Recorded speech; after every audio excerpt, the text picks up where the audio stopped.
asal-usul Somba Marhula-hula.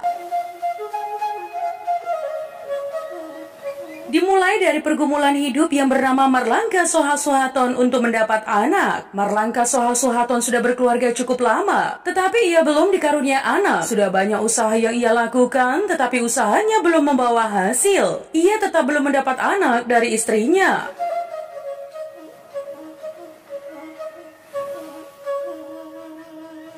Iya, Marlangga Soha Sohaton tetap berusaha. Ia bertanya ke sana kemari. Akhirnya teman, ia datang kepada kakeknya yang sudah sangat tua, yang umurnya hampir 100 tahun. Dulu kakeknya dukun atau datu.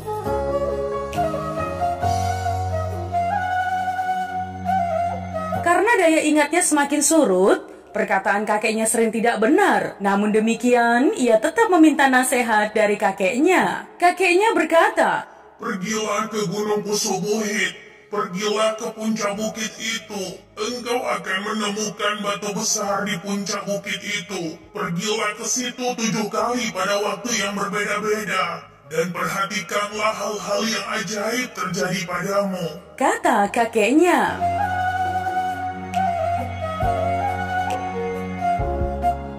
Marlangga Soha Sohaton pun pergi ke puncak Pusubuhit dengan semangat. Ia bermalam di gua yang ada di kaki gunung itu. Besoknya, ia berangkat ke puncak bukit. Dengan mudah ia menemukan batu besar dekat pohon besar di puncak bukit. Ia berdoa ke Dewa-Dewa Bataguru agar diberi seorang anak.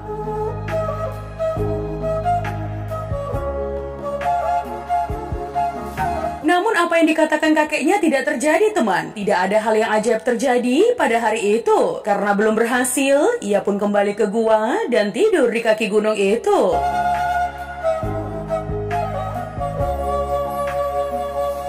Keesokan harinya, ia kembali ke puncak bukit itu dan berdoa. Tetapi hal yang sama tetap tidak terjadi. Ia melakukan hal yang sama sampai 6 kali. Pada kali ke-7, ketika ia sampai di puncak gunung, ia tertidur. Dengan cepat ia masuk ke alam roh. Di alam roh, ia bertemu dengan Dewa Bataguru. Dewa Bataguru bertanya, "Mengapa kamu di sini?" Marlangga Soha Sohaton menjawab, "Begini Opung Debata, saya memohon agar Opung memberikan kepadaku anak, karena hidupku sangat susah. Tidak ada artinya saya hidup kalau saya tidak punya anak." Begitulah permintaannya.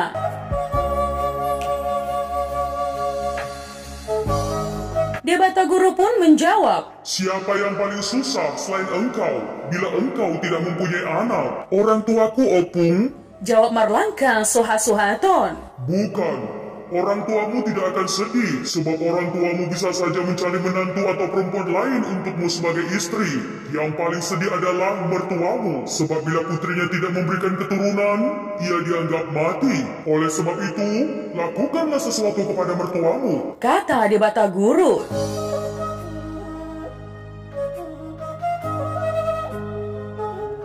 Sebelum Marlangga Soha Sohaton pergi, Dewa Bataguru berpesan agar tidak menceritakan pengalamannya di puncak gunung itu kepada siapapun sebelum anaknya lahir. Marlangga Soha Sohaton pun tidak mengatakan apapun setiap ada yang bertanya kepadanya tentang pengalamannya di puncak Pusubuhit.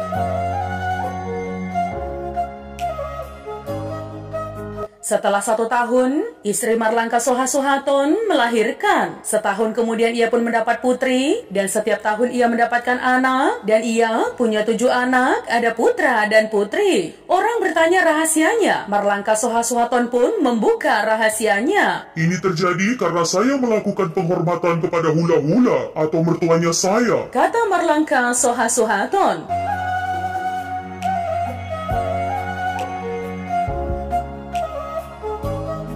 Sejak itulah teman, penghormatan kepada hula-hula selalu dilakukan orang Batak sampai saat ini. Apakah itu benar atau tidak? Tidak ada yang tahu pasti. Lebih lanjut teman, bahasa Batak memiliki kata sangap untuk makna menghormati. Sedangkan kata somba tidak dapat dipungkiri bisa mengandung makna penghormatan kepada keberadaan yang lebih tinggi.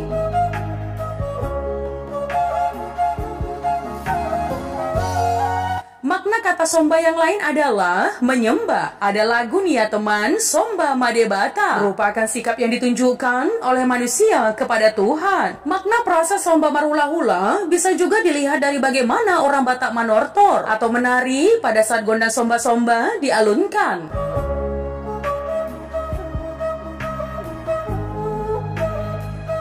Atau bisa juga makna ini dilihat dari cara orang Batak manortor ketika hula-hula datang memberkati borunya. Sikap berdoa dengan kedua tangan rapat seperti gambar patung dalam agama Buddha dengan posisi tangan tidak lebih dari bahu itu merupakan sikap yang ditunjukkan boru. Jadi teman, makna kata somba marhula-hula merupakan sikap boru terhadap hula-hula sebagai bentuk lahiriah dari keyakinan.